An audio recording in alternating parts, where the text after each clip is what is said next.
Oh, hello, and welcome to Al Dente Rigamortis. I'm Review Cultist. I'm Mikey. The E stands for evil. I'm the gamer in yellow.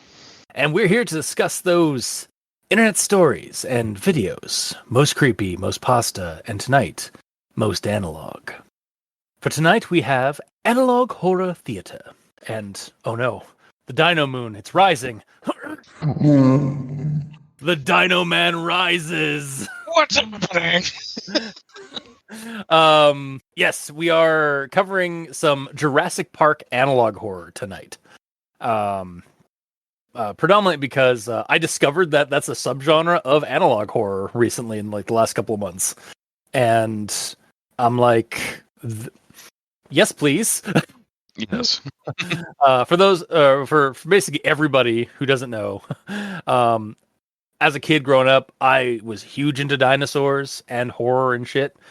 And to the point where my friends, i.e. Gamer and some others, called me Dinoman as a nickname. And I wore that with a badge of pride, I feel. Yeah, honestly. So yeah, when you give me dinosaurs and horror, I'm gonna have a good time. For sure. But yeah, what is Jurassic Park analog horror? So it's a subgenre or a trending subject in analog horror videos and series that has recently developed in the past like 2 years. It utilizes the analog formats of Jurassic Park's like operations and technologies as it is presented in the 90s films, while often creating an alternate reality to the film's in-world scenario where shit hits the fan harder or details instances that involve the employees at the park dealing with outbreaks and other horrible shit. I'd actually personally like to thank 4Plus on YouTube. I found out about this and like actually these videos specifically, like the San Diego incident and the Jurassic Park found footage series from one of his YouTube videos that was covering this subgenre of analog horror, and it's just great. So and yeah, for anybody who doesn't know what analog horror is, it's basically storytelling through a video medium, using like an old instructional video format, usually like helping people like deal with like some horrible monster or like something has corrupted some aspect of a certain like medium, or even like just like duplicates of people are existing, and so like these videos are trying to help you avoid getting attacked by those things. It's just a way of it's a new way that people are really falling into to like present horror in like a creepy analog like VHS tape like instructional video format, on top of utilizing other like types of analog video capturing medium and such. So but yeah, tonight we're going to be covering two Jurassic Park analog horror video series or videos. The first one is called the San Diego Incident by Krenautican. It's on YouTube. If you look up like San Diego Incident, you can find it there. And then we're also going to be covering the Jurassic Park found footage analog horror series by Dino-X86 or DINOX86 or Olivier Petrel on YouTube as well.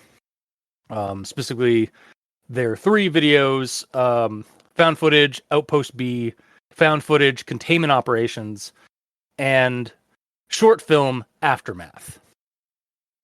So, but we're going to start with an appetizer, which is San Diego Incident. And we're going to do like initial recommendations for the San Diego Incident, and then probably just an overall initial recommendations for the other ones. Right. So for initial recommendations for San Diego Incident, I'm going to recommend it. I'm going to conditionally recommend it. Okay. Partially recommended. Interesting. Well, let's see why we gave those initial recommendations. So, of course, we welcome you to go check out the videos. They're like less than 4 minutes long, most of them. But I do have a rundown for each one. Yeah. So it's November 3rd, 1997, according to the description notes below the video. Some guy gets his home video camera out and goes outside to investigate some strange occurrences he notices out his window in his neighborhood. Dude fucks around and finds out as a T-Rex, presumably the one roaming rampant about the San Diego suburbs during the end of Jurassic Park: The Lost World film, shows up over his fence line. He runs back inside and sees the beast at his window. He attempts to close the shutters, and that draws the Rex's ire, and it bashes through the window, and the dude just gets eaten, dropping the camera on the lawn. Finn. So yeah, that's basically the gist of the San Diego incident. Again, it's by Krenautican on YouTube. So, It's all done, like not live action. It's in computer generated stuff, obviously. yeah, I have. So my notes are kind of actually tied up between like technical standpoints and like character actions and plot. Same. I mean, it's not all labeled the same as yours, but yeah. Yeah, and so when you're right. Like this is none of it is in live action. It's all CGI stuff. However, when I first saw it, for a part of it at least, I thought it was actually like real footage comped with some CGI assets. Yeah, me too. And then the car crash happened. Like where the car crashed through the fence. I was like, okay, that's pretty fake. And then then the CG started getting a little bit more noticeable to me, and it might have been because it was on my phone when I was watching it initially, and then but when you watch it on like a big screen, it does start to show its some of the flaws of the CGI. That said,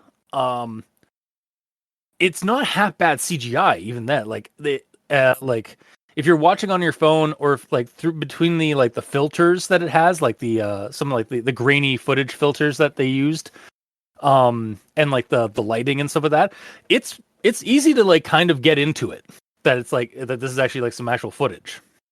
Yeah, obviously the VHS filter stuff and like low quality of it's supposed to be of it meaning to look like it's back from the 90s really lends a lot to hiding it.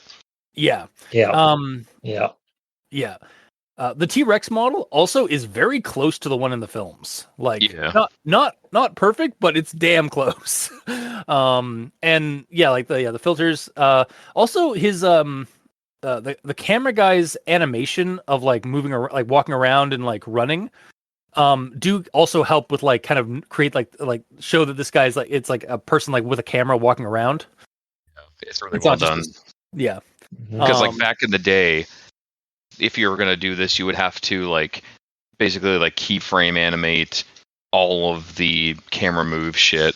Like on this frame, move it like this, and move it by this amount of degrees and stuff. But I'm assuming this and the videos to follow are all done like using camera capture stuff, like through a phone or through a VR headset or something to get that motion tracking. Yeah, because actually, that tracking data, you can actually do that with a phone, as I've discovered from some other videos that I thought were real because the animation was that good, or like the CG was that good. And then like I found out after the fact, like behind the scenes stuff, the guy was using his phone to like properly track like motion data. As he walked through he wasn't walking through the actual location, but he was like walking into and acting like he was walking through that location. And then he added the CGI location and like linked that motion data to a character in that or to the camera in that CG environment, and it makes it feel that much more alive. Yeah, stuff these days is getting like crazy how good it can look. Have you seen like the first gameplay that they showed of that Unrecord game? Yes, yeah, the dash the chess cam game. Yeah, yeah, it looks so good. Like within a relatively short amount of time, like that kind of the games are just straight up looking real. Like I know back in the day when we had N64s and stuff, games these days look real in comparison, but like legitimately real. Yeah, we're getting really close, and maybe perhaps dangerously close to reality in CGI sometimes. Yeah. Like it's gonna happen eventually, where we're just not gonna be able to tell. And it's what's cool to me about like this, like even watching this and like again going to these videos, these Jurassic Park analog horror things. It's really cool to like see that someone can just do this on their computer, even like a laptop, and like post it online, like using like software like Blender or some other CGI animation program and some film editing software to create these kind of like videos. But yeah, Grab some assets from the store, possibly free ones, put it all Yeah. together, animate it, and you can tell your story. Yeah, there's like so much open source material out there that you can just like, and there's probably even like assets, like there's like model assets you can grab for like a fairly decent price online nowadays. So Sure, yeah. and then we go to my characters and actions plot, or my character actions and plot aspect of this. I do think some of the actions the character does are a bit derplandish. Like, yeah, it's an acceptable reaction, especially nowadays and even in the 90s. If you were one of those people that had a home video camera, looks to my own father who has an archive of home videos from our childhood, to go and investigate some disturbance in your neighborhood with a camera, like or to like flip open your phone or something like that. Like nowadays, like that's like commonplace. And even in the 90s, if you were one of those people that had a video camera, you were grabbing that camera. For sure. Because like not back in the day, like not everyone had cameras, so like the fact that you could record shit was amazing. Yeah. Now, I do feel like the dude should have been a bit more panicked in his animations by not only the car crashing through his like fence line or through his fence, but also the motherfucking T-Rex head popping up over the goddamn fence. Like, yeah, I do get some people like will like their reaction will be deer in the headlights, like freeze motion. But when he was running back to the house, it felt a little too calm to me. There should have been a little more jank of like, oh god. He managed to keep like the camera up, like all the time. Like, unfortunately, even though it wouldn't be like good visually for a video, realistically, that camera would be flipping all over the place as he goes into a sprint, not caring about recording, and just whip that camera back and forth. You know, you wouldn't be able to see anything. Yeah. Also, there's his move when he sees the Rex at his window. God. And like he goes over and closes, shuts the blinds, and then I guess accidentally turns the light on the flashlight aspect of the camera.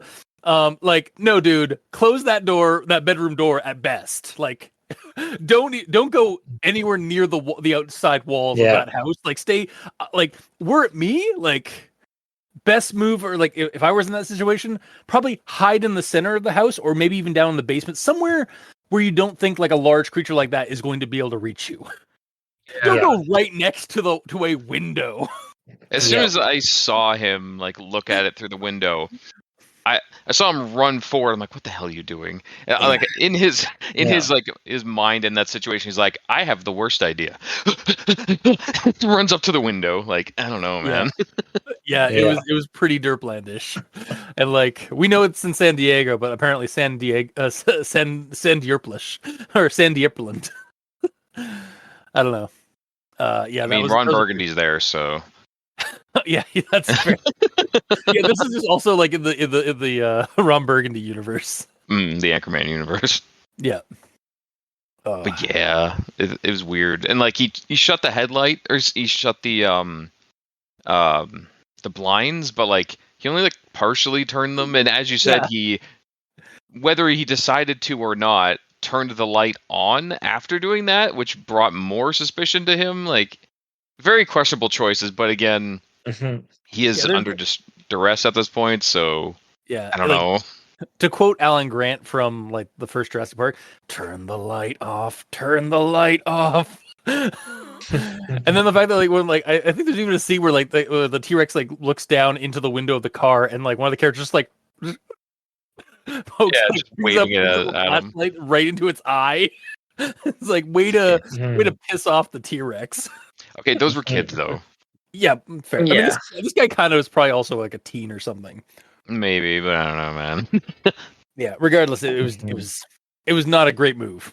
Mhm. And honestly, he did pay the price for it. So Mhm. He didn't even try leaving that room after that. no, I don't know. It's like I was like, what are you like? Get the fuck away from that room. Yeah, It was but questionable choices. yeah, Mhm. yeah, certainly. That's all I've got for this one, honestly. So, Mikey, these stands for evil. Do you have anything further? Well, for me, from the beginning, I ascertained that it was all CGI. Like Well, la-di-da. the book on the table didn't look right to me. Fair. Even with the blur filters and whatnot. So Yeah, it when does it, become a little more obvious, like when you're watching it on a monitor. Wait, were you watching on like a computer monitor or a TV or something? Yeah, computer it does monitor, become a lot more obvious then. But and like when he goes outside to the fence looks completely fake. Yeah. Fence is It's when too it, flat. yeah, the Yeah. fence is when it really like broke it for me. Because like the inside of the house looks nice and everything, but the fence is literally a flat plane that has a repeated texture on it of 6 boards. Yes, I counted. Every 6 boards you can see the repeat. So Yeah. like you could tell it's like it brought me out of the immersion there. Like the second he turned the Mhm. light on that. Yeah, I and mean, then I knew something was going to happen to that fence just because it was CGI, and then we get the car that goes through, and it's like that car doesn't look right. No. that car was far too clean. That's Well, not the and problem. The, Or the like the even problem class. is the car looks like it's from like a PS1 game. Yeah, yeah, it was like that's what I mean. It was too clean, like texture wise, and also like it almost looked like a toy, like plastic. kind It's of not thing. even Let's see this. that's really what you're pulling from it. I, For me, it wasn't the cleanliness of it. It wasn't the shininess of it. It's the shape of it. No car is yep, shaped that way. It yep, is like it's polygonal. It yeah, looks like if like again, no shade being thrown on whoever did the modeling of the car, but it looks like if you told a 10-year-old to draw a car. Like yeah, yeah, it's a very simple sort of car. Still looks like a car, but it's very simple and it doesn't look like any actual car model. yeah, So because of that, seeing a car that looks nothing like a real car, that's this part that really brought me out of the immersion of it. hmm yeah. I can see that. Yeah, I actually pulled it up yeah, just now just to refresh because like, and yeah, no, you're right. Like it just looks like a nondescript like low poly car. And that might be because I'm more of a car guy than you are, so I Probably. noticed it more. Yeah. I mean, I But knew that yeah. there's something off about the car, but yeah. Mm. Also, like I would have expected like it hits that tree, like those 2 trees. I would have expected some kind of like crumple or something by that. But again, that's Tree doesn't move. yeah. There's like no like That was also splintering too. from um the boards breaking, no Right. grass being knocked up. But Yeah. again, yeah, we don't know the construction process of this video.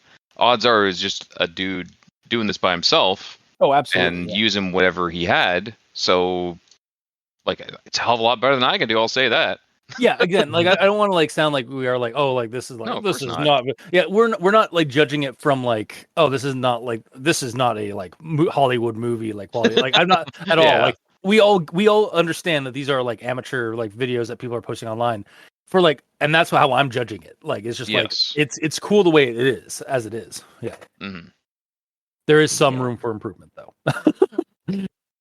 yeah, and then to talk about the buffoonery again, like he runs away from the T-Rex by going into the house. Yeah, But Yes. then when he gets to the room, he runs towards the T-Rex, which is the exact opposite of what he was yeah, doing. Okay. I think I understand what he was trying to get at. Okay. The problem was okay. This would make more sense if he got up there, looked out the window, and the T-Rex wasn't looking at him. He's like, shit, run over, close the blinds. Its vision's based on Yeah, movement, whatever. He can't see yeah, me. But he's straight up staring at him doing yeah. this. yeah, Yeah, it like and yeah, like face first, like just like or like just like frontal like looking at him. Yeah. Yeah. It's just Yeah. not a good time. And- Not a smart move. Yeah. Also, did anybody else notice that like there's like again like to highlight the T-Rex's like animation, it has drool when it's like biting him. Oh, did it have drool? It actually has it has like saliva coming off of its mouth as it's attacking him. Nice. That is such a like Yeah. that's such a good detail. Yeah. Yeah. And I feel like also like when the guy runs towards the window because the T-Rex is looking straight at him, Yeah. that's when the T-Rex would have attacked. Yeah. It wouldn't have delayed his attack to use the power of Supra. Yeah, it's not like a bear. Like- Oh, well, I mean, we don't necessarily know like how a dinosaur that kind of animal would react to like somebody like jumping at it, like doing like. But it's not a bear. Where like you can like try and like intimidate a bear. It's a goddamn Yeah. T-Rex. Or sorry, it's a motherfucking T-Rex. I was gonna say that. I don't remember what that's from though. I think it's a Nostalgia Critic thing, Oh, okay. like an old Nostalgia Critic like bit. Probably right. Yeah, Yeah. but yeah. All right, so that's all that I have to say about All that right. video. Gamer, do you have anything else to say about San Diego incident? Let's see. I guess we kind of talked about how like there's like CG quality whiplash basically is what I felt is how I described it, where Mhm. the start of it's nice and then outside it's kind of a little jank and then it gets back nice inside. But yeah, that really threw me. I'm assuming though that's because all these things are assets. Like Mhm. he probably like got the house asset, got the car asset. He probably built the fence because it's simple, and bought the T-Rex assets, animated everything to tell a story. That's great. Yeah. But yeah, it did give me a little bit of whiplash. Yeah. I think the outside was like probably the weakest in terms of the like the CG modeling and stuff like that. Mhm. Everything else was pretty solid. What would have done it for me? It would take more time, of course, but if the fence, if each board was individually rendered as separate rectangles, because A, it'd look more realistic, and B, you'd be able to see through them and see it walking on the other side of the fence, Yeah. which would be kind of neat. Mhm. But also, speaking of the fence, how tall is a T-Rex? So I actually looked this up. So there's a bit of a discrepancy because the T-Rex in both, I think the second in both the first movie and the second movie, according to like online sources, it's supposed to be something just over 40 feet. Yeah, so he has a 45-foot tall fence that doesn't That look like makes- it's that tall. Yeah. No, obviously No. no. I guess it's a younger T-Rex. We'll go with that. The Also, fact that there's some things in the game, and even in the movies, like they would like kind of like there's some parts where like the T-Rex like seems smaller than it actually was. But yeah, it's it's a we younger also, one. We'll go with that. yeah, it was a younger one. Yeah. hmm One thing I want to bring up is the transitions in this, and this also kind of goes into the transitions in the further The other video videos. as well, where like he's in his room, starts going down the stairs, then the feed cuts, then he opens the sliding door, goes outside, goes back inside, feed cuts, goes back upstairs. Like that, I hate that there's that break, that we don't see this in one clean shot, Yeah. because that's another thing that broke the immersion for me. Because if it all was one shot, you'd be able to like have a mental image of this guy's house and how he's trying to get away from it and everything. Yeah. At the same time, though, like from a development point of view, like it's understandable. Like he only had really like maybe like he only really wanted to have like these key scenes, so like he just kind of cut them with that bit. But I can understand that like why would like bother you for that. Yeah, I'm curious what the model of the house was. If it was a full house that he had, or if he just had basically the upstairs and a staircase down. Yeah. Then he just rendered a sliding door that goes out to the outside and connected the two, which is probably the case. Because if you had a full house, one would think that you would just make the character run through the whole thing. Yeah. I mean, I have seen like some other like I think I've seen a couple of SCP videos where they actually use like video game assets, like probably like GTA, like GTA 5 is the last one. Yeah. I've actually seen some people like actually use like those levels and like to try and like make their own like movies, and so like it's sort of that kind of situation where you like walk into somewhere and like they shoot like they just add extra like assets and some extra lighting to kind of make it that much more like try and like kind of hide the fact that it's CGI. But yeah, that could definitely be something that you could do as well. Like I've seen those like people try that with other horror videos. But yeah, because like the more unbroken something is, the more real it feels, in my opinion. Yeah.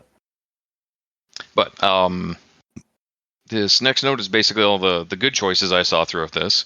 I like when he first opened the window at the very start and he was like fucking with the zoom. The sound of it kind of like put me on edge because I'm like, what is that sound? Is that the sound of the T-Rex out there? Because it's making this like weird noise. And then, because I didn't know the sound was coming from the dino or whatever. And then like he's looking outside after he fucks with the zoom, and then like a car comes by, but you could just see the top of the roof as it goes by his fence. So I'm like, and that makes you focus on like, is that the dinosaur? What's going on? Like those first couple of things like make the I was gonna say reader, make the watcher pay attention and like wonder what this guy's even talking about. I mean, based on the fact that we know it's a dinosaur situation, we kind of know what we're looking for, but it was kind of cool to be not necessarily faked out at the start. I guess it kind of was, but it was cool. And then when he goes down outside, and he's hearing the roaring and all that, and he's like looking around, and then like you see that quick shot of the tail go over the fence. Yeah. And then like he double takes back onto it and everything. Like that's all really well done. And at first, I didn't like how little the character spoke before, during, and I guess after doesn't matter. The dino situation. But the more I thought about it, the more I think it's actually probably fine that he doesn't talk a lot, because like this isn't a Hollywood movie. The character doesn't need to speak every thought that they're having for the viewing audience. You know, like as far as immersion goes, like yes, you're recording this, but most of your thoughts are in your head. Like even if you're trying to run away or like what the fuck is that, you're not necessarily going to be saying that out loud. At least not everyone would. Some people would. I was gonna say like not everybody has like does where they talk to themselves kind of thing. Yes, but the opposite is true as well. Yeah. That's what I mean. Yeah. So yeah, the more I thought about it, the more I didn't mind that he wasn't talking about everything he's doing, because it makes more sense. But yeah, and then there's some odd choices throughout this. Like as soon as he hears shit going down outside, he just immediately decides that going outside is the move here. I mean, some people are like that. Yeah. Especially in the like in the 90s and like early 2000s, like people like would go like if there's a disaster going on, like or like some kind of like weird thing happening in your neighborhood, you would go out to investigate. And, like pull up your phone or camera or something like that. So like I bought that. Mm-hmm. But yeah, then he like ends up going outside to the fence where he can't possibly see what's on the other side, even though he's going out to try to see what's on the other side. Yeah. You know, it would have felt more realistic if he went out the front door, looked down the street, and then like if he couldn't find it, then go check the back or something. But like his first choice is where he can see the least amount of things. He technically could see more from the window because he had elevation. Yeah. Honestly, this all could have been like from like his room. Yeah, and like I get it. He had to go there to trigger that cutscene, but yeah, it was a strange choice. Yeah. Or would have been cool if he had like a treehouse there or something that he could see over the fence. That would be so cool. And then we have that scene. It's like, oh fuck. Yeah, and then the car comes in, hits the fence, which knocks into the treehouse and like knocks him down. Like there's a lot of cool things you could have done there. And then he's like he starts seeing the tail around, and then the head pop up. Actually, looking at that scene where the head pops up, the T-Rex isn't actually isn't super close to the fence. It looks like it's like it's like still kind of like on the street, but like getting like because it's brushing against and pushing aside a street light. So, but like it was down low and then it rose up, so it is much bigger than that fence. But yeah, it is still kind of ridiculous that like how big this thing is, and then like that fence is like concealing it. And it's just a juvenile T-Rex. Yeah, that's the easy way around it. It's not fully grown. Yeah, T-Rexes aren't eggs, and then they like crack, and then it's a full like 40-foot. Yeah. Well, I think. Well, the other thing to consider is like I think because this is called the San Diego incident. I think it's actually like it might the person like who did this may have done this like as like, oh, this is sort of like a tie-in to like this is like another sequence that was happening during the San Diego incident in the Jurassic Park movie. Where like because like one T-Rex got loose. Yeah, and he's roaming around the suburbs of San Diego, like where he's like drinking out of the pool, and then he eats that dog, and then the kid tells his parents there's a monster outside my window. Yeah. Okay, like, that was basically what the scene was, but yeah. Yeah, if that's the case, then the height situation's kind of. It's a little wonky, or like again, like maybe it's like just like a perception thing. Like maybe it is able to be like obscured, because of the circumstance of where it is positioned and stuff like that beyond the fence. But I feel like if he was like a block over, he would be that. Sorry, I don't know, man. Yeah, I don't mean to keep fighting you on it, but it's just like I disagree. You're gonna keep fighting me though.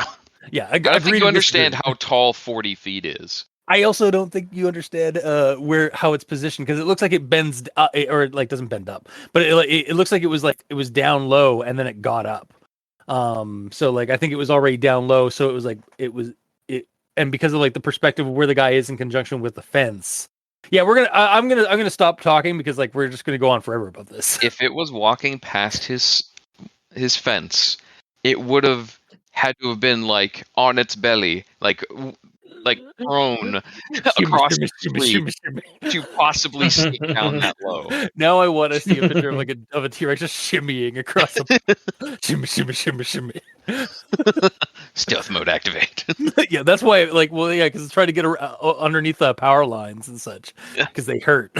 Yeah. Okay, critically silliness aside. Okay.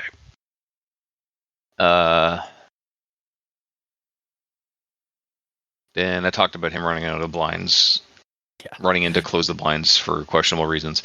So after that, he gets jump scared, grabbed, and eaten with like very minimal screaming.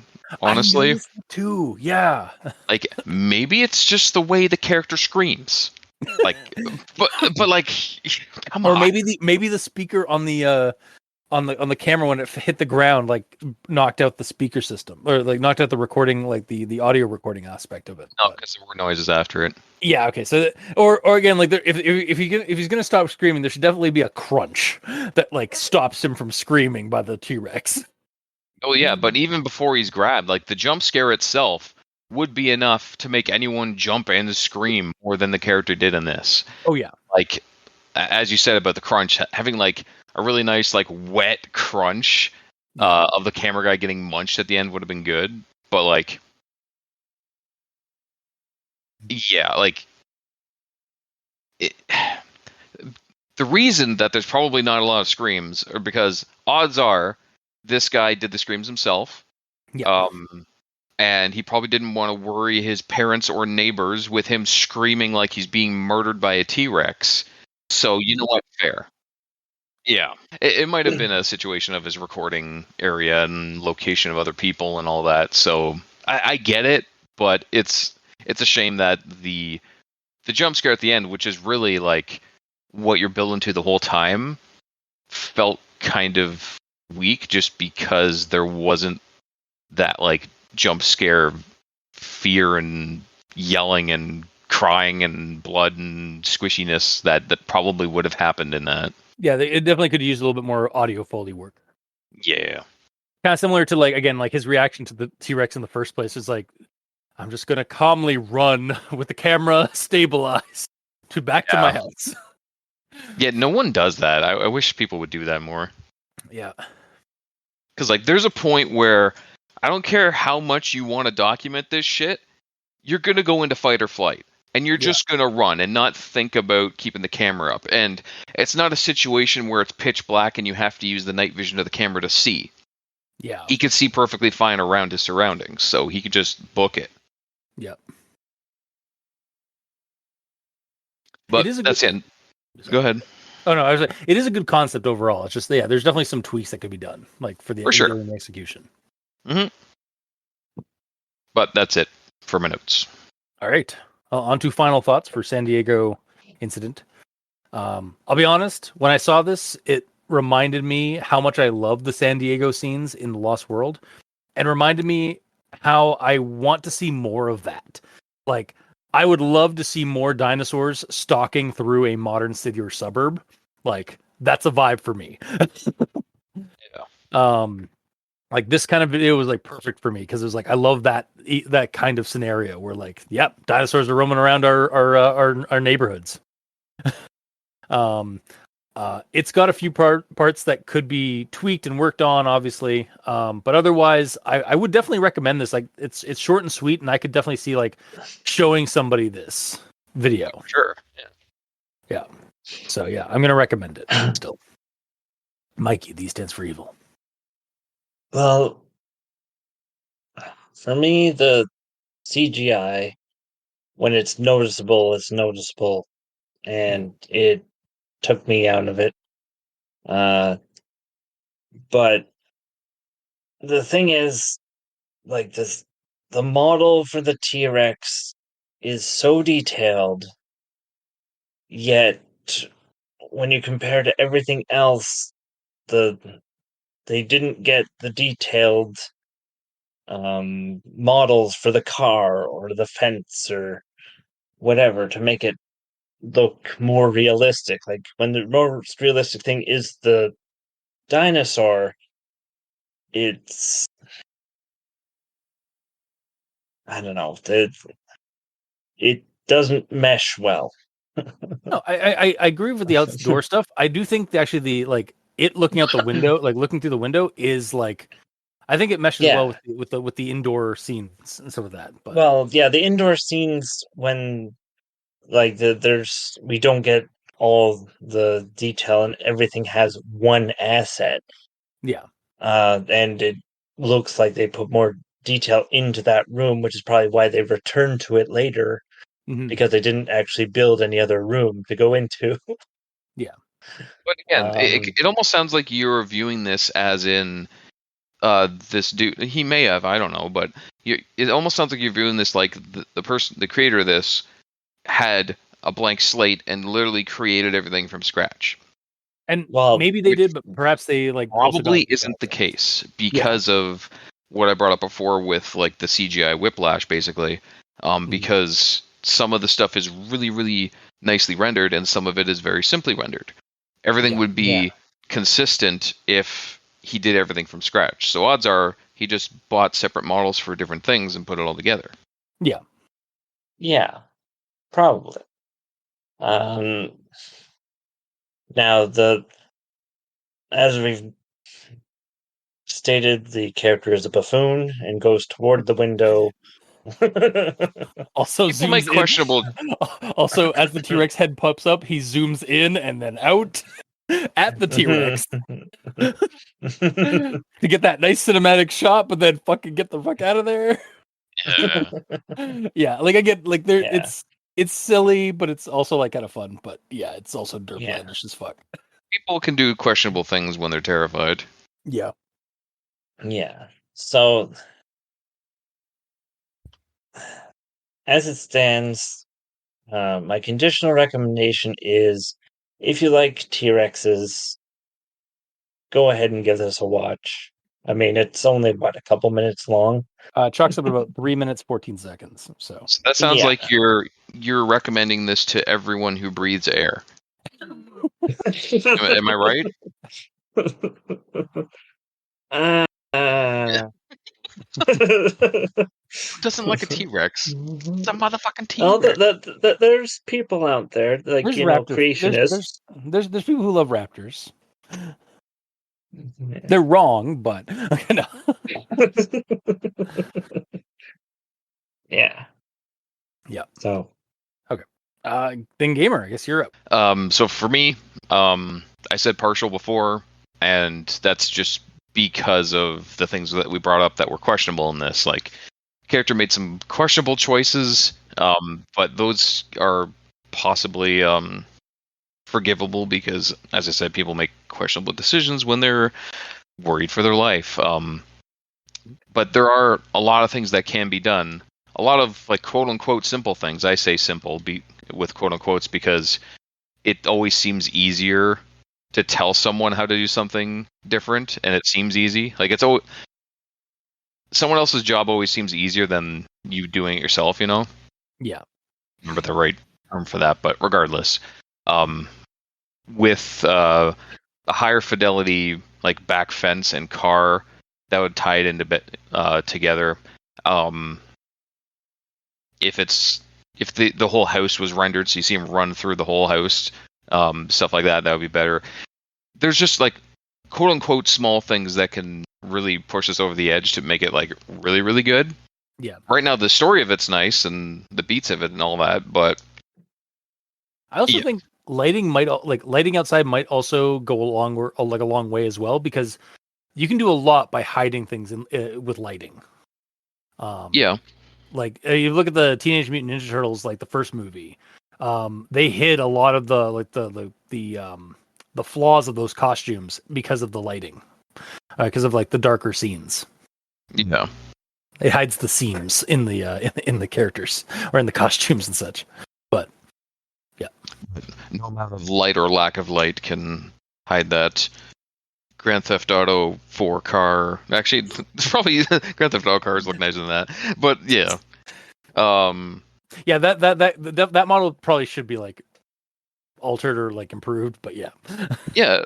What's strange is, like, I'm sure that there's, like, free generic crappy, like, standard sedans. It's odd that it was a super low poly one. Mm-hmm. But yeah. And the scale of the T-Rex, I'm still struggling with. I didn't realize it at the time because I'm like, oh, there's a monster behind the fence. Oh, it's coming up and get him. Like, that's cool. Yeah. But then, like, on our discussion talking about the size of T-Rexes, I'm like, wait, he does not have a 40-foot tall fence. No. And if it's I'm not gonna fight. Yeah. Again, if this is meant to be from the San Diego incident, from the Jurassic Park movie, it would be a full-scale T-Rex, and as far as I can tell, it seems too small without me watching it again. I could put on mute and rewatch it real quick and see if I'm just wrong on this. I've been rewinding this like the entire time. So I didn't want noises to mess with this. Go ahead and mute it. Yeah, I muted it before I played. A few hours later. Okay, so he hit the street light that is on his street. Yeah. Is on AKA, this T-Rex is on his street. So there is a 40-foot tall monster standing on the street that's on the other side of that fence. So from this angle, the only way that this would hide him is if that's like a 30-foot tall fence. Like, it has to be basically the same height as a T-Rex from that, like, the slightly lower angle he's at for it to hide him. I am actually looking at the T-Rex that was in San Diego, and you are right, because I'm seeing it. So the T-Rex is at least twice the size of a van. When it's like chasing something in some of the scenes in Lost World, and there's actually even a scene of it going into a backyard of a house. And it can look right into the window of, like, the second floor. But you would definitely be able to see this thing coming at you with even if even if the fence was like a regulation fence size, like how it is in the in the video that we watched. Like, yeah, I agree. It's a little like they've definitely skewed the size of this creature so that it wouldn't appear over that fence.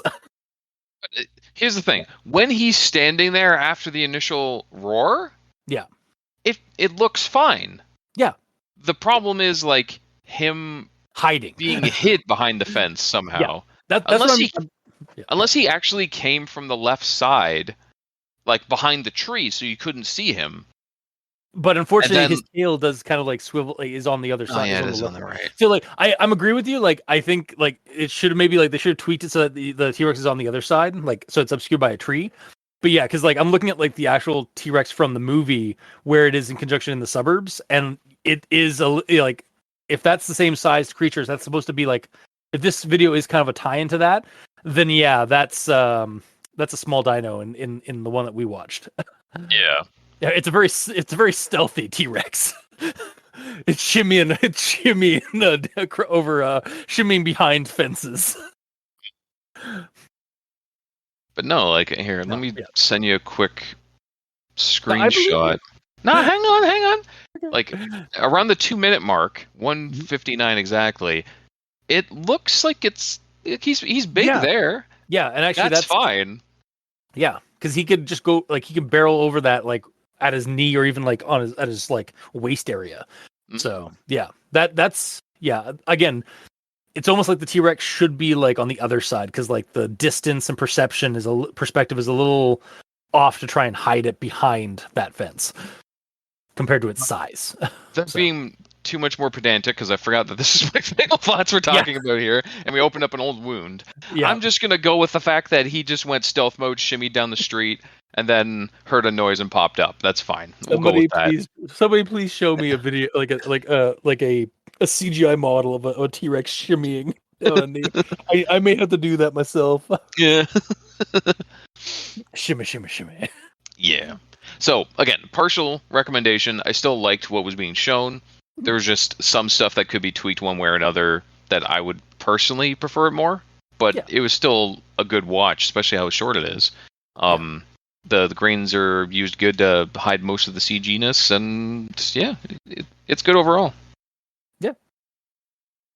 All right. Well, on to our main course for tonight, which is the Jurassic Park found footage analog horror series by DINOX86. Again, you can check these out on YouTube, on DINOX86's YouTube channel. Most of the time, honestly, if you just YouTube search Jurassic Park analog horror, you're probably going to find these ones in like the top 5 or 6. But yeah, we're going to be checking out Jurassic Park found footage Outpost B in brackets analog horror. So I'm going to start with the rundown for this one. Again, you can check them out. I encourage you to do so, but I'll do rundowns for these. So it's August 10th, 1992, again, according to the description box, or the description information below. This is footage from InGen security staff redacted during the events of the hurricane of August 1992. Power goes out for one of the areas on the island near Outpost B. One of 2 workers is sent out to get the power back on while recording as per procedure. The guy goes and puts the power back on, only to realize the fence is breached. As he runs over to his Jeep, the T-Rex is there, and he flees back to the outpost, seeking shelter in a sea can. When things seem clear, he leaves the sea can, but is ambushed by the T-Rex and eaten. There's then a safety info caption on how to remain still in the presence of a T-Rex, as their vision is based on movement. And the video ends. So, on to actual thoughts. And I got some, again, more technical standpoints for this one. All these videos are CGI animation. But is also really well done to me and utilizes the camera filters and even atmospheric conditions and selective lighting to really help bring that immersion to the scene. There are a few cases where it even stands out as almost photoreal. Like there was a couple instances like that almost seems like perfect. And again, the character's animation was really nice. There's one instance when like the guy is like puts the camera he puts the camera down to go and it overexposes and blurs as he's like putting the power back on. And even when he's like leaving the outposts interior and goes outside, he clearly notices like with his eyes first that the fence is breached, and then brings the camera up, which is a very natural thing that you do. Like you would see something first rather than have the camera like see it first, like holding the camera and kind of thing. So Yeah, especially because he's only bringing the camera around because he has to. yeah. There are a couple of instances where like the lighting, I think mostly inside the actual like interior of the outpost, where it's like, okay, this is clearly animation. But I think honestly, like the way the spotlights are utilized in the dark environment and like the rain and stuff like that, it does really help make a lot of the models almost seem real just with like that really dynamic, that really contrasting lighting that you get at night. Character actions and plot stuff.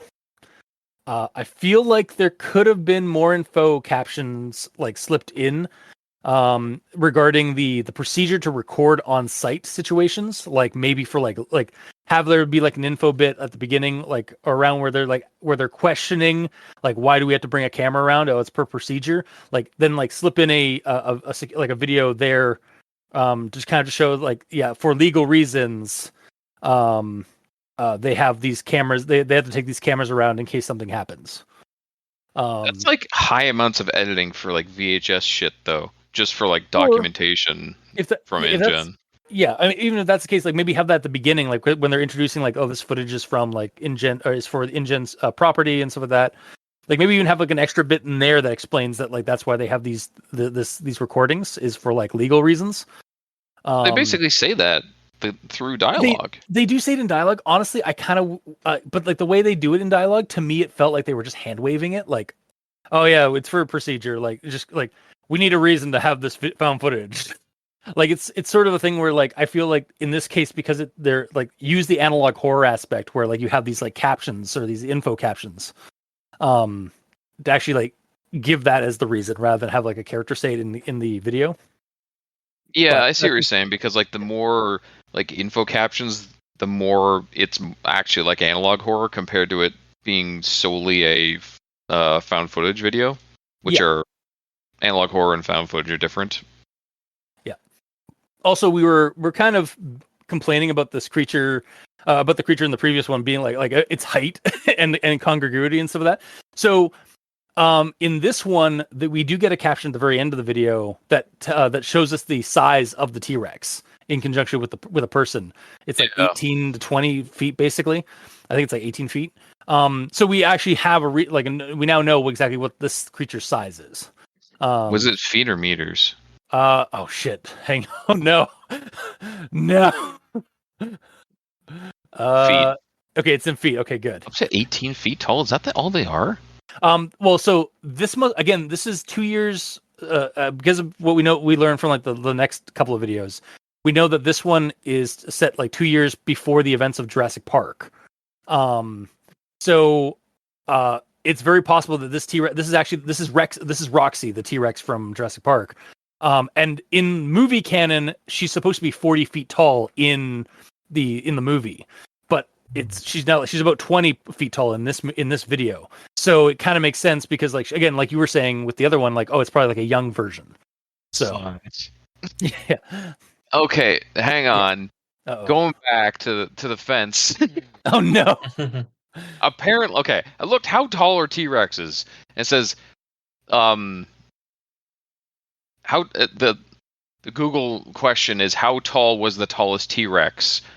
Up to 40 feet in length and 12 feet in height. Oh. Okay, that might be an incongruity with the okay, because I looked up what were the sizes for the Jurassic Park T-Rexes. I did not. I don't. Oh shit! Hang on. A few hours later. According to the Jurassic World website, Roxy was 40 feet long and 16 feet tall. Yep. Damn it!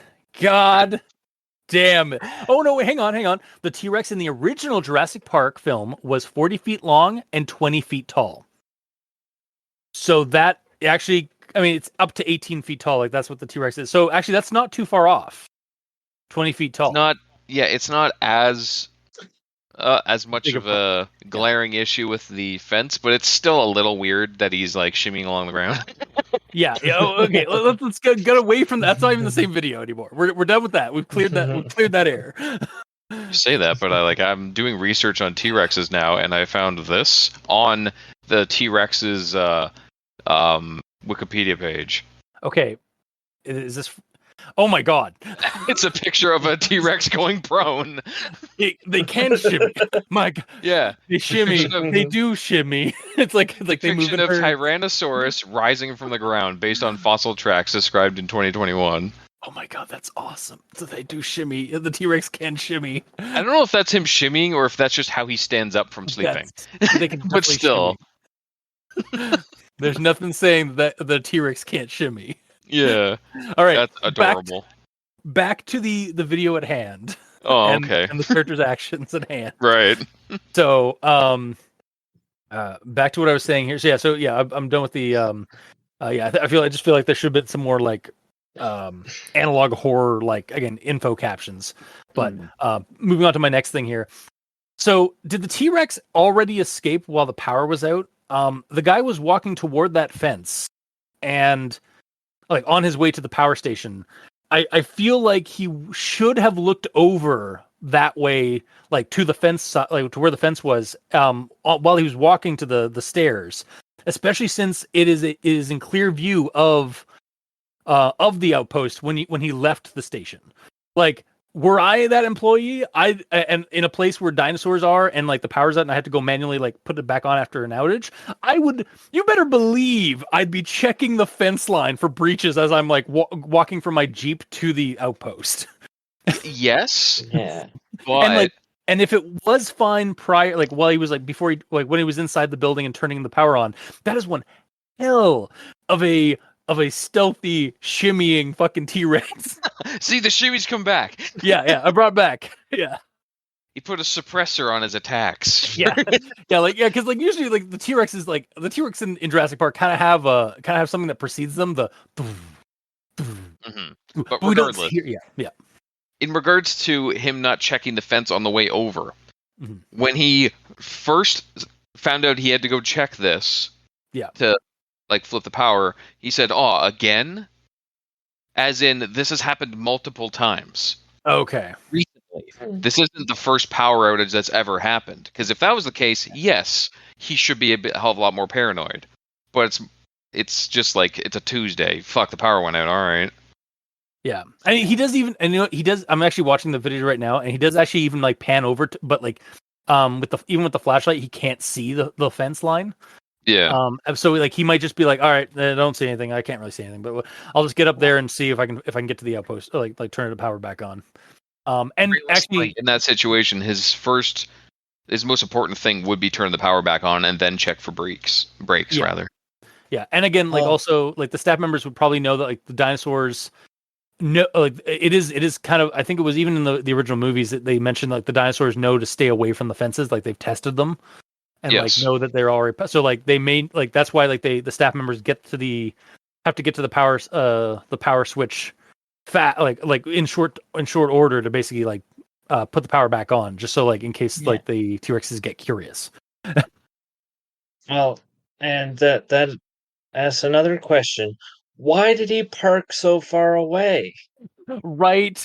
Yeah, he so really far did. away. It's like you could have driven right up to that stairwell, like even up to the sea can there or something like that, or like the skids. The only thing I can think of is that if he had driven closer, his headlights would have illuminated the breach in the fence.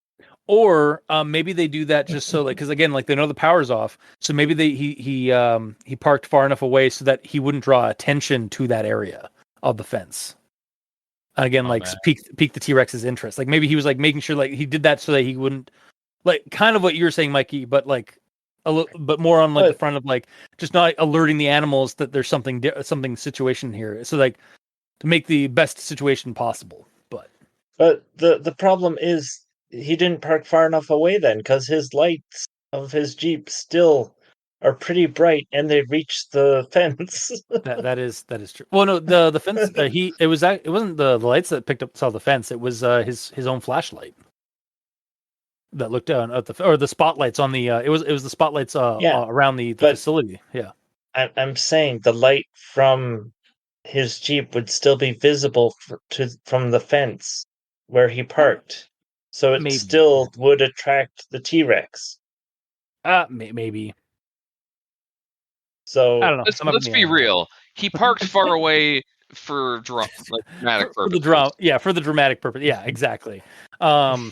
And speaking of that, actually, I just want to say the T-Rex reveal, like right at his Jeep, was actually I really enjoyed. It was just like, Yeah, oh, fuck. that was sick. That was such a good spot. The T-Rex model isn't as good as the previous video we watched, the San Diego one, but it's not a half bad model.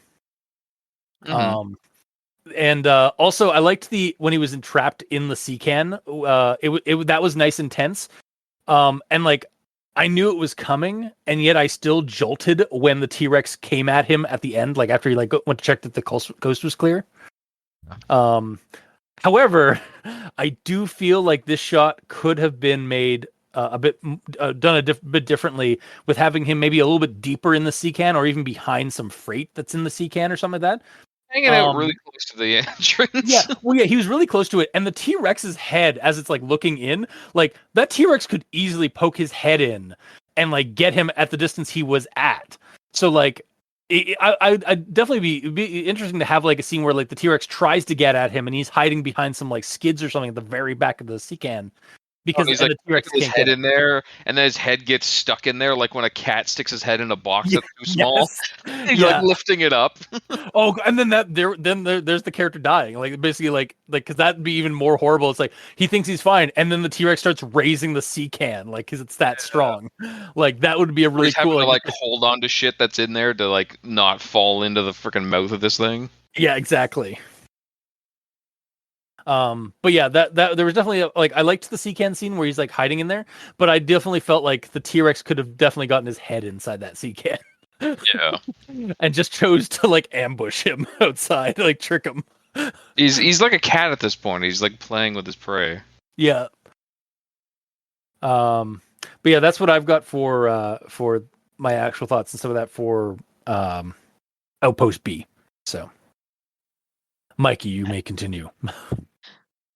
all right. So my first note here is that the CGI to me was noticeable because it still doesn't quite look right in certain instances. I think you're gonna have to like lower your expectations on some of these because like it is amateur, like people like it's kids or even like just like some guy on his computer doing it at home. Like it's to be expected. Yeah, We're watching it for the story beats more than critiquing the quality of the CG. Yeah. And then when he's walking up the steps, he's casually running up the steps because there's 14 plus steps, and we get maybe 6 sound effects that are stepping. Okay. So he's taking at least 2 or more steps. 2 at a time. I mean, wouldn't you in this situation? But the thing is the video, like the speed of him walking doesn't change.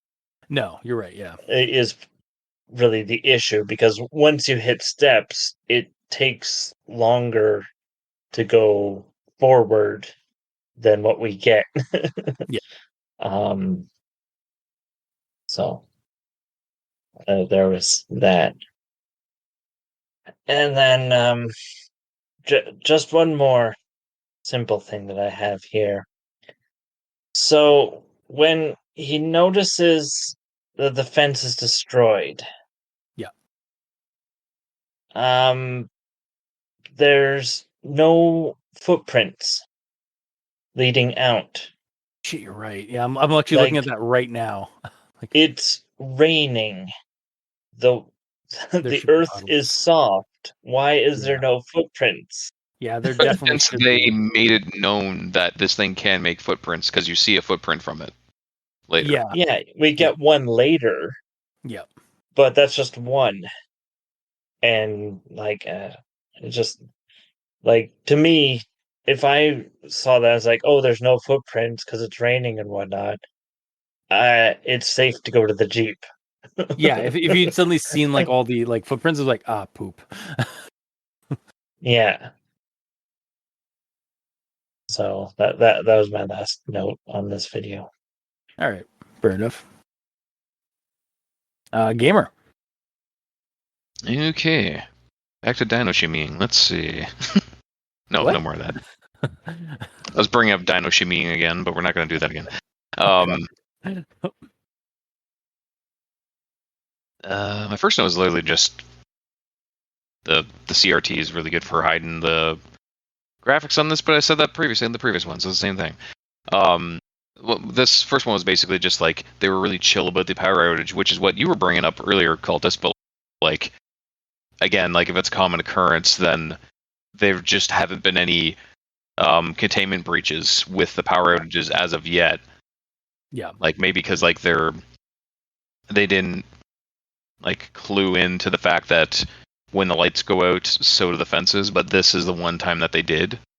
Yeah. That's like they started figuring it out because they're learning. And then yeah, everything else was said by everyone else, honestly. Okay. Then I suppose we should move on to the next one in the series, which is found footage containment operations. So we now get the second guy, who the guy two of the two that were from the previous one. I believe this guy's name is actually Alistair, because of what we get in the third video. But yeah, so Alistair, Yeah, that's recording this right now. Yeah, the guy who's got the recording, and he's like driving out to go check on Frank, who was at Outpost B. So we now learn to the bot that is currently recording this. Oh yeah, yeah. This session for us. Sorry, Mr. Grant. Apparently a relative of Alan Grant. Yeah. worked at Jurassic Park. That was before. weird, right? That was kind of weird, yeah. Like especially it's like the first name's also an A name. Yeah. Yeah. Okay. There's a lot of people that have the last name Grant. Like, yeah. Realistically. Yeah. So Alistair's driving out there, try and find the first guy because like he's gone silent for the last 2 hours or so. And as he's driving, talking to like I guess another security officer, or maybe the containment operation guy, the T-Rex just shows up in the like pops up on the road like a goddamn deer in the head, like a deer at night, and the guy has to like swerve the Jeep into the trees to avoid getting hit by avoid hitting the T-Rex, and just crashes the Jeep. Alistair manages to escape that situation after recovering and making and doing some quick reaction to like again destroying the walkie-talkie that's still broadcasting and then like staying still as the T-Rex goes by, and then makes it to a radio station to radio in the containment unit that the Rex has escaped and that he's going to outpost that Alistair's going out to, continuing on to Outpost B to check for Frank, and we'll meet them there. We then get a fake out scare from a Stegosaurus before Alistair makes it out to Outpost B and finds Frank's remains, or at least finds the camera, I guess, and some blood. And as he shoots a flare up for containment to find him, the T-Rex also finds him as the flare comically hits the T-Rex on the nose. Yeah, what are the odds of that shit? I actually have a comment about that that I'll get into. It nearly gets him, but containment arrives in their helicopter and tranks the Rex just in time, basically. And that's basically the end of video 2. So on to actual thoughts for this one.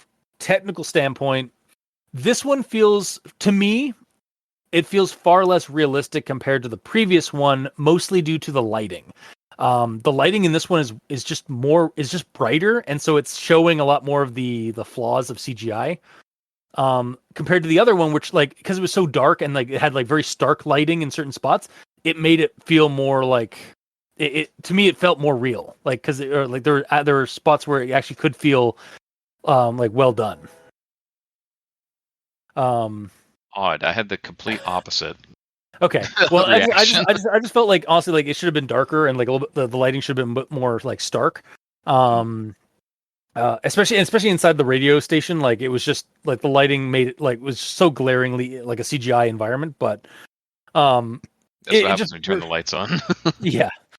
Personally, it personally hampered it for me just a little bit. Like for like trying to really get into it, that this is like a video, but I mean it's also like I have to expect that because again the production value is like somebody like probably a one-man team or like one or two people. So like I'm not gonna like criticize it too much for that.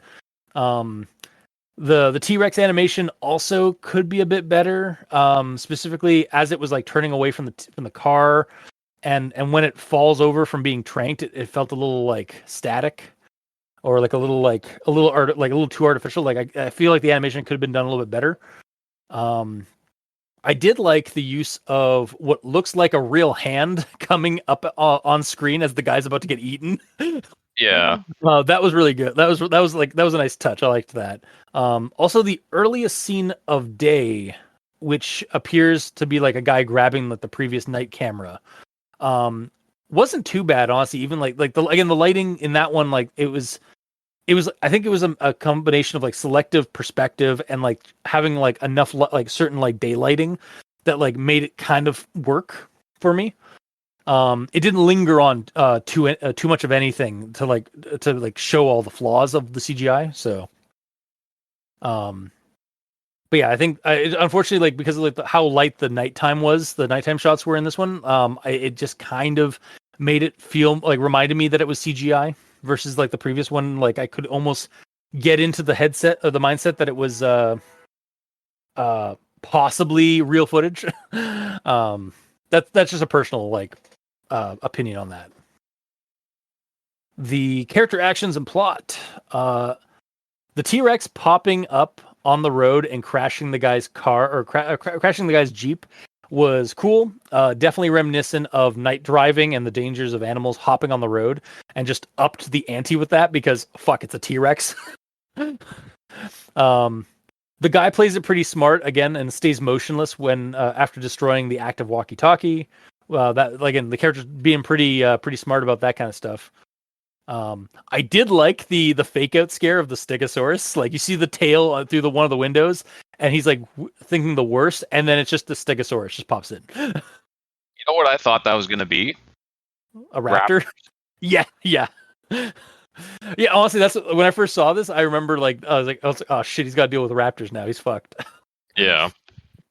I also liked the flare landing on the T-Rex, but I have a pet peeve about it because he shoots it in one direction, and then it seems like it like shifts while it's in the air to like land where it shouldn't be landing. Like if you see see where he like shoots the flare, it goes up like he shoots it toward like a spot, and then he turns around and then it's suddenly like far off where the T-Rex is in a different direction from where he shot at. I mean, I thought it went in the opposite direction, but like I'm watching it right now. I figured I was wrong because like why would that be the thing? I even thought it was like, did he shoot a second one?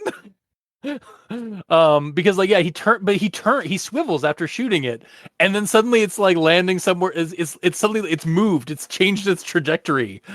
Yeah, because he's shooting it toward the outpost, and then he turns around and looks over, and it's landing away from the outpost, and right in front of right on top of the T-Rex. Realistically, he's shooting it up in the sky. Yeah, so I guess maybe the wind could have like moved. Wind. B, he may have overcompensated back a little bit, so it actually shot behind him. Because he doesn't have a level on the flare gun. He's just aiming it up and shooting. So whatever angle his wrist is, he could fire it behind him technically, slightly. Yeah. That's just the one thing is like that was a little like odd, like off to me, but like I'm willing to accept it. It was like too perfect. That's like that scene is like a movie scene. Meanwhile, it's supposed to be like found footage. Yeah. You know, like it felt less realistic that happened. Yeah. Also, one thing I will. So again, the T-Rex model is not as good as the previous video. Again, that's a different person, a different creator, and stuff entirely. But I will say, when the spotlight on the helicopter is shining on the T-Rex, like on the one side, we actually, at least as far as I can tell, like as far as like maybe it's just like a trick of like the way the filters are working and stuff. But it actually looked like we were getting some subsurface scattering on the T-Rex's flesh from the high beam spotlight. And that was like a really cool, almost realistic effect on it. I didn't think the T-Rex was that bad looking in this, honestly. No, it's not terrible. It's just like there's certain parts where it's like that isn't as good as it could be. But like again, I'm not like throwing shade at the person who made this. It's just like we've seen a lot of CGI models of T-Rexes. Yeah, so like we're Yeah. unfairly viewing this because whether you're keeping your head in the right headspace for like who's making this or not, you're going to be comparing it to Jurassic Park. Like you're going to be doing that. Yeah. But again, like that subsurface scattering, like they kind of show like cause like how flesh actually works, like or how skin actually works, and like even like a dinosaur kind of like flesh. It works because of like how intense those high beams are, or those that spotlight is. You might see some of that like kind of organic subsurface scattering on their flesh. So, but yeah, other than that, like, I mean, otherwise, like, it was pretty well, like, he's trying to get back out and find the guy, and then he's calling in for the containment unit, so they're going to arrive shortly, and he needs to, like, flag them down when he finds, Frank and such, so, yeah, no, that's all I've got really for this one, so. Mikey, D stands for evil. All right. I felt the CGI was a little better in this one, or less noticeable. But except for the Jeep tires, it seemed a little off, but it passes due to being an accident. But when we get to the radio tower, then that's when the CGI becomes more noticeable with the sharp edges and whatnot. Yeah. And the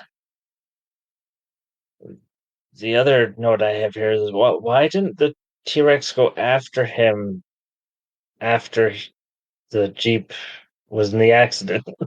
That is true. Like he did just kind of get up and then like and that T-Rex showed up really quick after he like destroyed that walkie. So yeah. We also don't know how long he was knocked out for. It could have just been a half a second. Like he got flung out. It's like, oh, what the fuck? Yeah. Yeah, and might the other be thing sooner is than what you think. Him flying out of the Jeep, like he's a good distance from the Jeep. Like he's hurting. Probably, yeah. Pretty sure he said he's hurting. Mm-hmm. But I mean, like he could have broken bones and whatnot because that was a very forceful ejection. Yeah.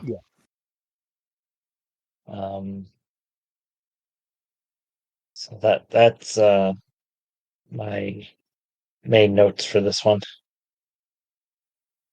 Okay. Gamer?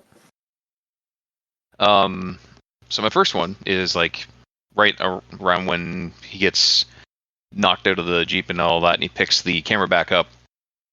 I really love that there was dirt smeared on the lens. Yeah. It added like a real nice touch to it. And like the dirt stays on the lens. It gets like a little bit cleaned off later, but he doesn't like fully clean it because he's not going to bust out the Windex and shit like that. But yeah, I really like that. And then with the radio, when I first watched this, I thought he picked it up and just shut it off. And then later on, he's like, I gotta go find a radio tower. It's like, you have a radio on you, you just shut it off. And then I went back to look at it and noticed that he actually stomped on it a couple of times to break it. Yeah, and you actually like see that motion from the camera. You hear the crunch sound as he's like. You don't hear the crunch. That was the problem. I thought you All I the heard, the crunch sounded like if I just went out in the forest and stomped the dirt. crunch. Okay, Not that I stomped yeah. a thing that was on the dirt. That's Yeah, what there it maybe should sounded have been a like to little bit me. more. Okay, so the foliage could have been a little bit better for you. Maybe, yeah. But realistically, like, wouldn't he have made more noise stomping that into the ground than just picking up and shutting it off? I mean, he was a little bit panicked and discombobulated, but yeah, Yeah, fair. Yeah. Yeah. I can see where you're going at, but like also like here's presenting you the devil's advocate. Yeah. You're right. And then, like, after you realize, oh, there's no one here, I'll just leave. T-Rex walks away and like he smacks a tree out of the way as he's walking away. I really like that because it's like it's stitching the T-Rex to the world because he's not just comped in, like he's part of that world because he's interacting with it. Yeah, but yeah, my one thing is like that was like it sort of helped like after, especially after like the T-Rex kind of just like the way he walks away from like turns away from the Jeep and stuff. It kind of felt a little like that could have been a little bit smoother. But then yeah, you get that part where he just bumps into the tree. It's like, all right, that helps a little bit alleviate my issue with that. Yeah.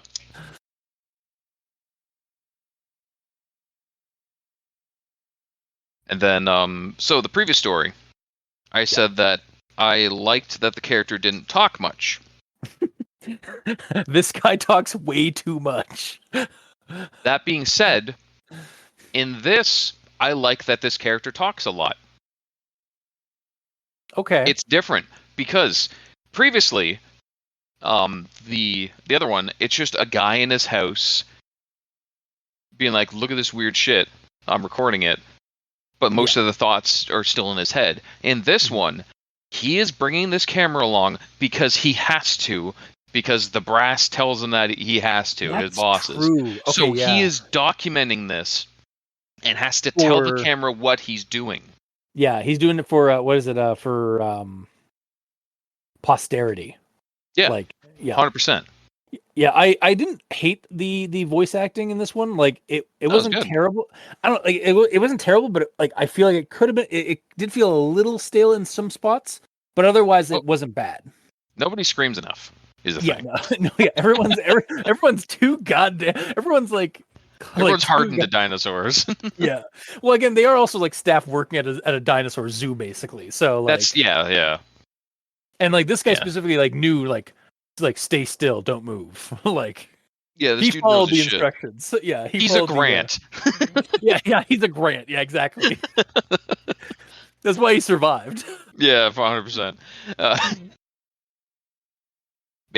I just found that funny how I just got off watching a video of me writing down a note of I originally hated, but then loved how he didn't talk much, and then this guy starts talking a lot, which immediately made me think, oh, well, he's talking a lot. But I previously hated how he talked. I previously liked how there was less talking, but then the more I thought about it, I'm like, I actually like that there's more talking here. Like, I flip-flopped on the amount of dialogue in both of these.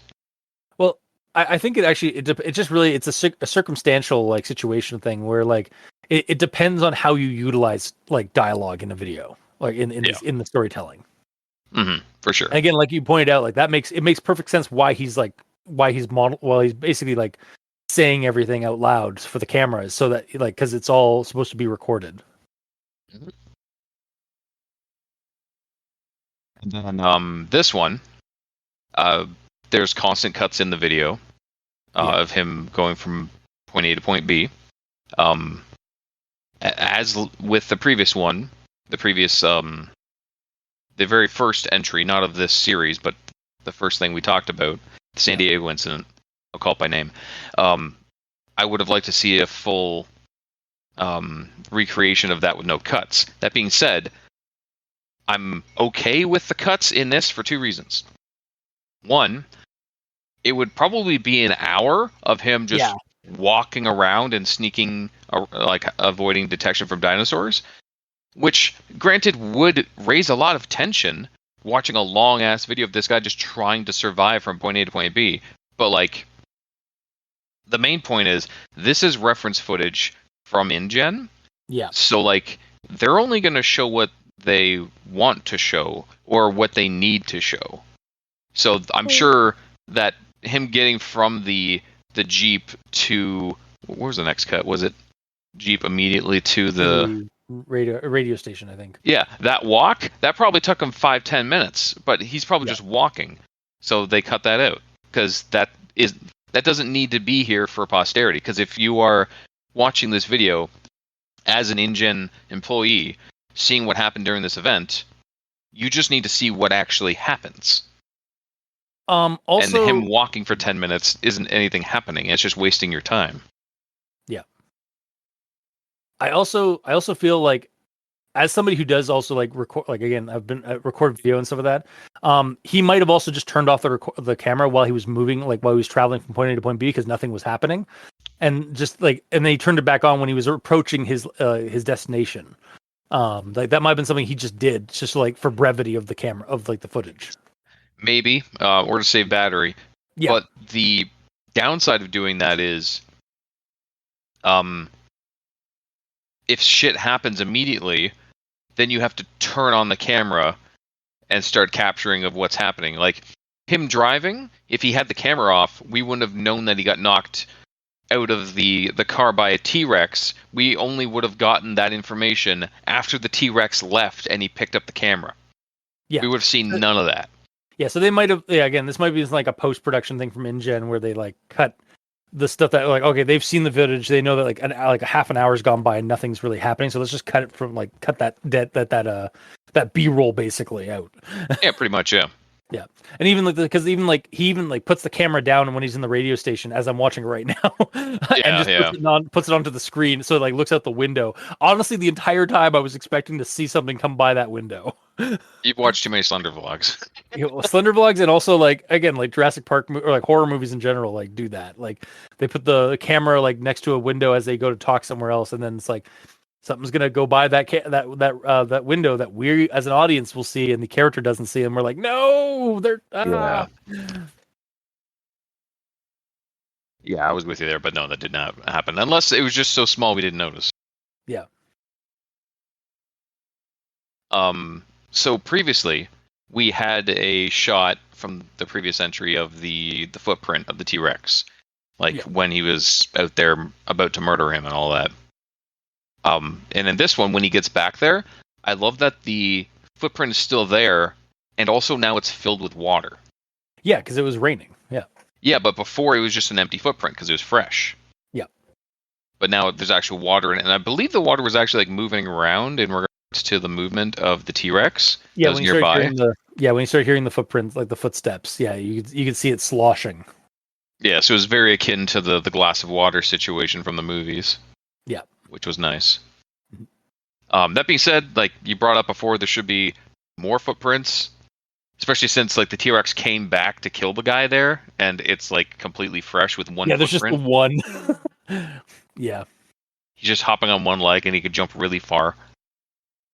Yeah. And then you kind of brushed on it, but I feel like this needs more attention.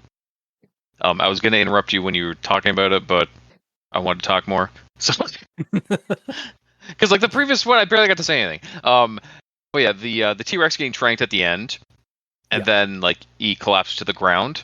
He just sort of like flops. It's very stale. Yeah. Yeah, there's no impact. There's no sound. There's no camera shake. Right, it doesn't kick up any like wetness because it's all wet. Like no blood getting kicked up. Yeah, if nothing else should have like definitely like caused like a reverberation. Yeah, the way if I've been watching it right now, the way he falls down, it's just like like no reverberation, no like impact or anything like that. It's just yeah, it's very weird.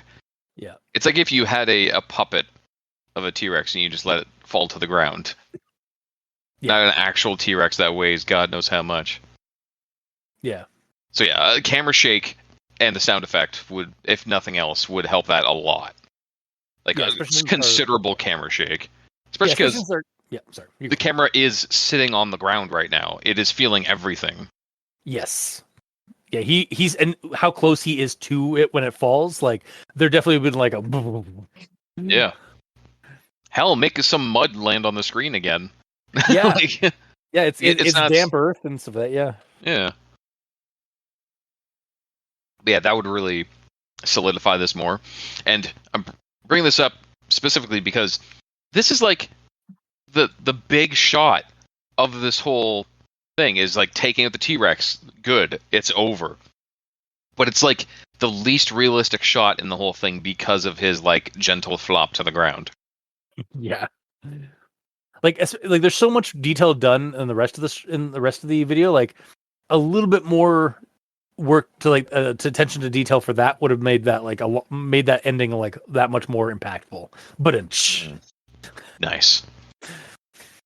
And yeah, if it was a situation where he's like, okay, I'm tired, I don't want to fall and hurt myself though, I'm going to gently let myself down as he would normally sleep. That's fine if he did that, but that's it's a flop. He flops. Yeah. I fall over. Yeah. No, it's I fall over. No sound effects. Yeah, exactly. Yes. But yeah, that's end of my notes for that one. All right. And then we move on to video 3. Jurassic Park short film Aftermath, analog horror in brackets. Again, you can check all these out on DINOX86's YouTube channel. Again, pretty sure that if you look this up, if you do a search for Jurassic Park analog horror, you're going to find these. And our rundown for this one is it's basically a debrief of the events from the videos of Outpost B and containment operations, reported by Alistair Grant. Like he's like narrating the whole thing. And that's basically it. Though it does leave off with Grant raising concerns about the security of the island and how the park is supposed to be ready in the next 2 years. So we actually get like a proper time frame. Yeah. So we know that this happened and actually that's in my notes about that, about how this does actually tie into the first movie in a small way. Question. Yeah. First movie. Okay, this isn't necessarily 2 years before the first movie. This is 2 years before the park was going to open. When did the first movie happen? How many years before the park was meant to be open? I think it was honestly meant to be open pretty quick, within a few months. Okay. Yeah. Yeah. So from a technical standpoint, it's done as a collage-like documentary report. And like the new footage of the down T-Rex that we get is pretty good. Sleeping there. Huh? What? Yeah, him just sleeping there. Yeah, and you see him breathing and he's in a kind of a dormant state. That was pretty good. Yeah, I wasn't sure when the first helicopter showed up if he was just shooting with bullets or not, because there was no sound effect one way or another. Yeah, they definitely will. Mm-hmm. They definitely would have shot with a dart gun of some kind. But yeah, because he's worth so much. Yeah, it's a biological asset. So yeah. I also liked in this video. I liked the photos that were fading in and out in progression of showing the repairs being done to the fencing and stuff like that. Yeah, that was nice. I honestly could those stills were really well done, really well rendered to the point where it's that's almost looks realistic. That almost looks like a real photo. The only shot really in this that kind of bothered me or made me just kind of go mad on the graphics and the visuals was the airplane taking off at the end in some some rocky desert location. Yeah, it was in broad daylight. The lighting's all it made it feel really CGI to me. And I was I didn't really need this. But again, there's even a newspaper report showing that InGen is trying to cover up certain accidents and deaths that are happening on the island and such. So again, from a technical standpoint, for the most part, I dug the collage-like documentary report that is going on. Character action and plot stuff, not much to say on this one really for me. It basically just ties up everything in a nice bow that we got from the previous two videos. I could see this series kind of being tied in prequel-wise to to the first movie, even as the movie since the movie does hint that there have been some previous accidents on the island, and that's why they bring Alan Grant and all the other characters from Jurassic Park. That's why the movie Jurassic Park happens, is because Hammond's investors on the park want a second opinion on the safety of the park.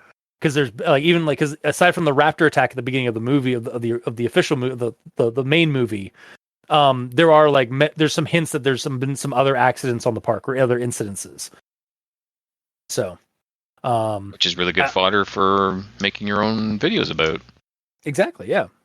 The voiceover work in this one, like the narration of that Alistair does in this, I liked it a lot better than some of the voice acting that was done in the previous one. I think mainly just because of the narration is just really well done. But that's just a personal view on that. What didn't you like about the previous stuff? It just felt like when he was in the action. Yeah, when he was in the action, like talking and stuff like that, and when he's like talking to the guy on the radio, it kind of felt a little stale to me. Like it could have been like a little bit better rehearsed. Like it felt too much like he was reading off of something to me. But that's just again like it's again just a personal thing, perspective, like personal opinion on that. I just felt like it could have been done a little bit better. And the narration here kind of helps because it's a narration like he's supposed to be reading off a report kind of thing. So it worked better for me in this instance. But yeah, that's all I've got for the short film episode. So Mikey. Okay. My issue with this is the his damage to his leg. Like we get a close up of you're right. quote unquote teeth marks, and it's like those are super small. Like if he was actually bitten, if he was actually bitten by a T-Rex, he wouldn't have a leg. Yeah, like the teeth are way too big. Hang on, because we've seen in the movies guys get grabbed by the leg and then dropped, and their leg isn't gone. It is kind of mangled, but like it's not like gone. Yeah, because realistically, you could put your leg in between their teeth. Yeah, like it's that big. Yeah, and their teeth are serrated to a degree. So yeah, but but we get small little teeth mark points or whatever. I will give you that. Yeah, like, the teeth marks are a bit small on the leg. Yeah. Like I kind of figured that like him getting bit and knocked on the ground and stuff like that, like it almost seemed like he got picked up, chomped, and fell because the T-Rex severed his leg.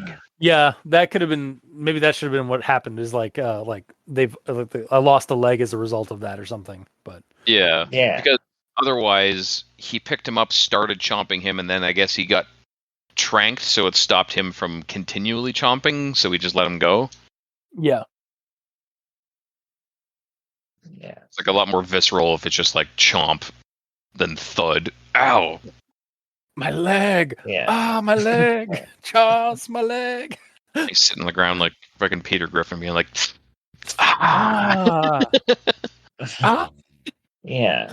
And for a series that's not afraid to flat out kill the character, why can't he just lose his leg? Yeah, fair enough. He did say that it has to be amputated. Yeah, but like, so like, it might have to be amputated. Also, the illustration's a pretty clean and clinical version, so like it might look a lot worse than outside of the medical illustration. Yeah, but they're probably just marking on the report. There's a laceration there. Meanwhile, the arm, the leg is like completely like mangled. Yeah. They just didn't show that damage because it's a universal like kind of medical like body like diagram.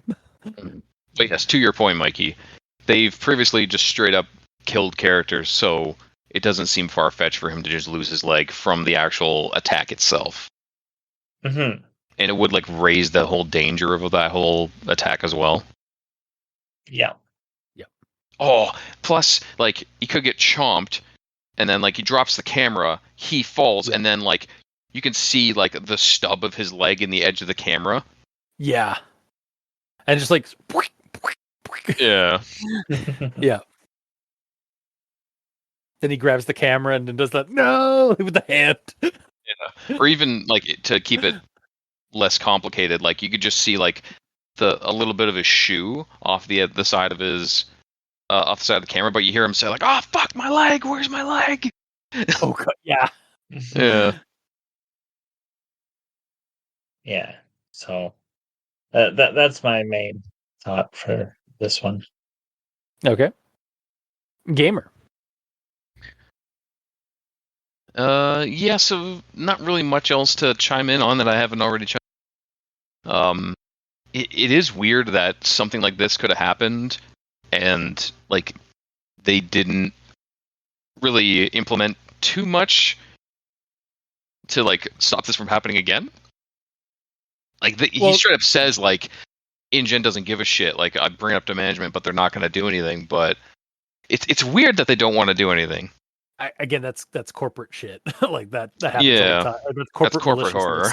Yeah, no, legit. Like, and I think actually in the movie they don't have it. Like they have the manual option, but I think most of it like was also the reason why shit hit the fan so badly in the movie was because the automation was sabotaged.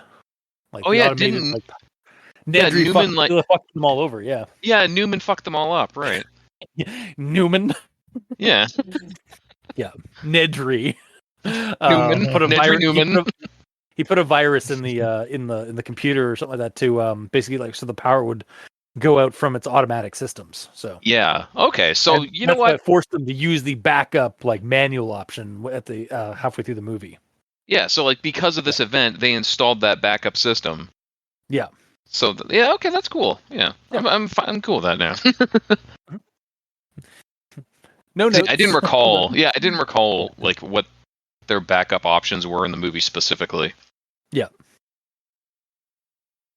It As was a good somebody wrap who's up. watched the movie like 100 times as a kid, Yeah. probably like a lot more as an adult, I can tell you.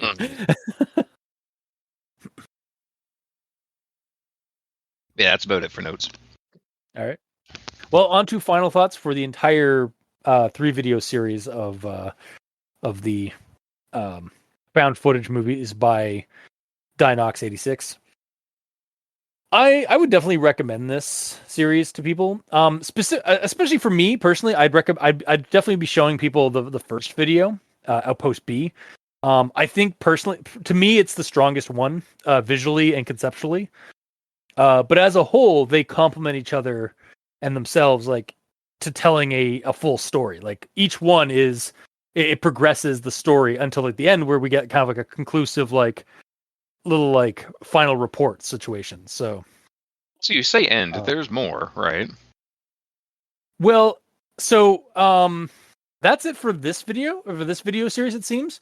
Though as of like this recording, Dinox86 dropped another video, but it's not for Isla Nublar, which is the one with Jurassic Park. It takes place on the second islands in Isla Sorna. So okay. This video series is actually like as far as we know right now, this series with Frank and Alistair and all that, and like this outbreak, it's concluded with these 3 videos. Okay, that's cool. Yeah, but yeah, the creator Dinox did actually just post a new video, but it takes place on Isla Sorna, not Isla Nublar. So. But yeah. So that's I'd recommend this series or these 3 videos. Though I'd probably show the first one the most because that's my favorite one. So fair. Mikey, D stands for evil. Well, these ones are interesting. It tells a continuous story. There is some noticeable CGI stuff, but it's not as glaringly noticeable as the fence from the previous video. So for that, it gets more of a pass from me. And it's also interesting that it's set before the events of the movies. Yeah. And the characters do still make stupid choices, like parking so far away from the stairway. Gonna die, so there was like him parking that far away was a sign that he's from Derplin. Yeah. And yeah, the walking up the staircase, as I pointed out, needs more step noises. Needs to show him like rather than Yeah. than like like as he's like just jumping two steps at a time. Why wouldn't he Yeah. though? I still don't get your problem with that. Well, the thing is, like, there's no, I guess there's no jostle of the camera, so it's Oh, I just a see. smooth transition up the stairs, Yeah. which Yeah. doesn't work. Especially since there are like some really good instances in these videos where like the animation of like of the camera guy moving the camera is really good. It's just this is when Yeah. it kind of fails. Most of Yeah. the camera work is as if this is a video game and the player needs to be able to see where they're going at all times through the camera. Like, Except for the I part said where this he, like- before. Yeah, Hmm? well, except for the part where he like gets out of the outpost and he's like, "Oh shit!" and then he brings the camera up to show that the fence is down. So he saw the fence down first and then brings the camera up. That was Yeah, but- that was instance of like that's realistic, like because like he'd have the camera down, like, all right, and then like, oh fuck, and then brings the camera up. Yes, but I mean in regards to bad shit's happening, I need to film it, compared to bad shit's happening, I need to fucking run for my life. Yeah, fair enough. Yeah. Swing that camera, it don't matter. It's not the let me just zoom into the T-Rex and then all right, zoom back out, let's run. Make sure Wait, to does he blind do him that? with Does he do that to the T-Rex that's by the Jeep? the zoom? I don't think so. Like, does he zoom in and then run as the T-Rex comes at him? No, I'm pretty I sure gotta he's just like, ah, poop, and then he runs. Hang on, I gotta double check that. Just okay, hang on. No, he does zoom in and then zoom out. He's like, "Fuck, oh Hey. shit!" And then he starts running. He zooms into it, like, and then like, "Fuck, oh shit!" And then zooms out, and then comes running. Yeah, Ruined. yeah. Unfortunately, it's the same situation as the San Diego incident. It was like, "Let me zoom into the T-Rex." Yeah, It's would like- you waste the time to do that? Yeah. Let me just hang on, hang on, Roxy. Let me just get this in. Mhm. All right, now run. Yeah, it's a little derpy. Like Mikey was pointing out. There's Yeah. definitely some derpy situational things here. But So, again, my recommendation is going to sort of mimic what my previous recommendation, which is a conditional recommendation if you like T-Rexes and dinosaurs. No universe. Because I mean, though the models aren't bad, so it's just if you can look past the CGI things that yeah, bothered me, and just if you're there for the story, yeah, it's kind of interesting to have content that happens before the movies. all right, gamer. Let's see. So, I dug the story. Like, again, as Mikey just said, seeing the shit that they went through before the park was even open and before the first movie and all that. And like the corruption of the company, lack of empathy from them, about like loss of life through containment breaches, and they don't really care too much about it somehow. Yeah, they try and like even like that newspaper article in the last movie or the last video was like they cover up an accident that happens at the like an accidental death. Yeah. So yeah, but like my only real gripe with this whole series of videos is the T-Rex flop.